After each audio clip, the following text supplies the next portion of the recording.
Hello, your host Britton here, and we're here on vacation in Florida in Pensacola. But my brother and I decided to do a little impromptu episode of the air show here at the fabulous Pensacola Naval Air Station Museum.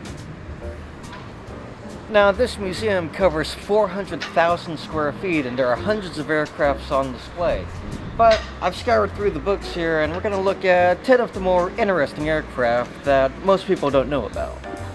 Now, everybody knows the story of Charles Lindbergh and how he soloed across the Atlantic in 1927. But what most people don't realize is that 8 years before that, this very airplane flew across the Atlantic from New York on its way to Portugal. It has 4 V12 engines at 400 horsepower each, flew from New York to Portugal, and is crewed by half a dozen men in, of all things, an open cockpit. So imagine flying the Atlantic in an open cockpit for 3,000 miles.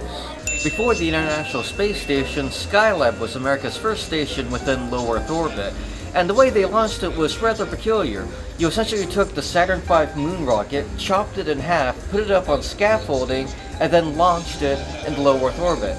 3 Skylab missions were completed, and this is one of those 3 capsules. The Blue Angels. The Lockheed Electra. Now, Lockheed Corporation built almost 150 of these airplanes, and there's only about half a dozen of them surviving today, one of them being a naval example behind me. The airplane is most notably for being used by Amelia Earhart in her ill-fated trip around the world. Whatever happened to her? Did she crash? Did she go to a deserted island? The world will probably never know.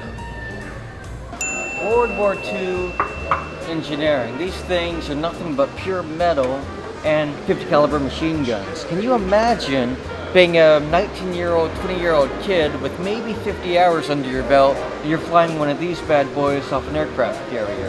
In 1947, Howard Hughes was getting ready to fly his infamous airplane, the Hercules, also known as the Spruce Goose.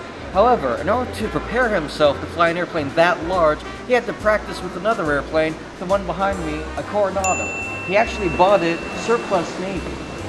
Before Wernher von Braun's V-2 rocket could light up the skies over Europe, this was actually the world's first guided missile.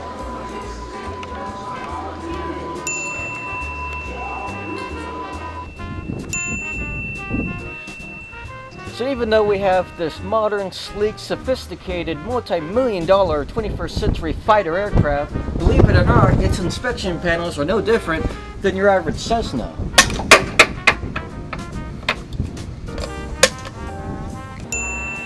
Not only is Goose the name of an ill-fated radar intercept officer in the 1986 movie Top Gun, it's also the name of a World War II anti-submarine aircraft. The 21st century really is the age of the drone. This unmanned aerial vehicle behind me is probably going to make pilots obsolete. I guess I won't be needing these anymore.